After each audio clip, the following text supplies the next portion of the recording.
pour répondre maintenant avec le Coran. Vas-y, mon frère. Alhamdulillah. En fait, j'étais en train de rire un peu parce que Jeff pense qu'il a donné un scoop. Il pense il a révélé un secret aux gens. Le fait de dire qu'Ismaël Aka n'est pas arabophone. Mais ce n'est un secret pour personne.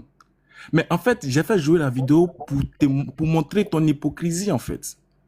Tu as dit qu'on te donne un verset dans le Coran qui dit que la prière doit se faire uniquement en arabe. Mais je t'ai retourné le même appareil et dit, montre-moi un seul verset du Coran qui dit, pour débattre avec quelqu'un, il faut qu'il ait un bac en arabe. Quel est le verset?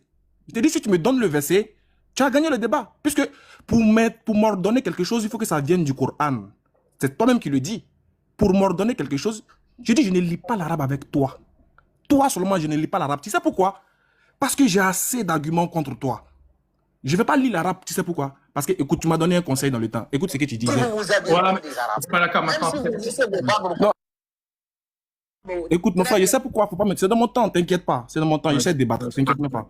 On l'écoute. Tu sais pourquoi j'ai dit, il lit pas l'arabe en face de toi? Ouais, parce qu'après, on passe au sujet, parce qu'après, ça devient... Oui, écoute. Même si vous laissez vos barbes comme... Même si vous parlez l'arabe très bien comme les Arabes, ils vous voient toujours comme des esclaves. Et vous resterez toujours des esclaves. Ah.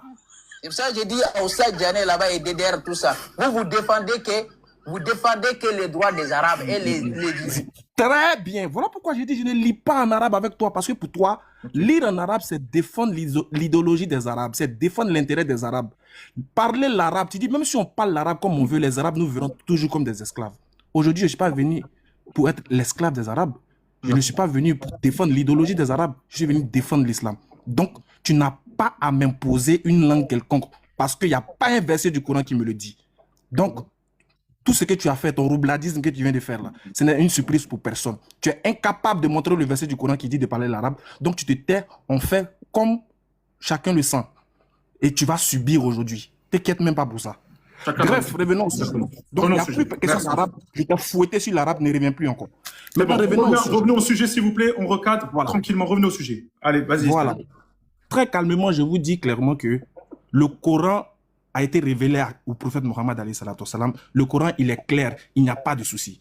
Je t'ai donné la sourate 75 à partir du verset 16 et suite que tu vas lire, s'il te plaît. Tout de suite, sourate 75, verset 16, Bismillah ar-Rahman ar-Rahim. On y va.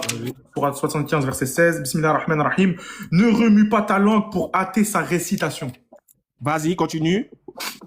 Son rassemblement, entre parenthèses, dans ton cœur et sa fixation dans ta mémoire, entre parenthèses, nous incombe ainsi que la façon de le réciter.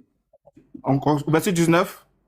Quand donc nous le récitons, suit sa récitation, à nous, ensuite incombera son explication.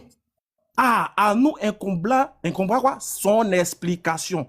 Donc, Allah il dit que le Coran a été révélé, mais pourquoi il parle d'explication? C'est-à-dire que Allah dit au prophète, récite, calme-toi, ne remets pas ta langue. Quant à son explication, c'est à nous que revient cet exercice-là. Nous allons te donner, nous allons t'enseigner l'explication du Coran. Bref, prends-moi la sourate 16 à partir du verset 44. On va voir si le Coran n'a pas dit au prophète d'expliquer. Sourate 16, verset 44. Sourate 16, verset 44.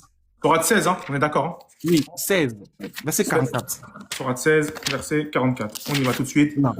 Tac. Bismillah ar-Rahman ar-Rahim. Nous les avons envoyés avec des preuves évidentes et des livres saints. Et des livres saints. Et vers toi, nous avons fait descendre le Coran. Oui.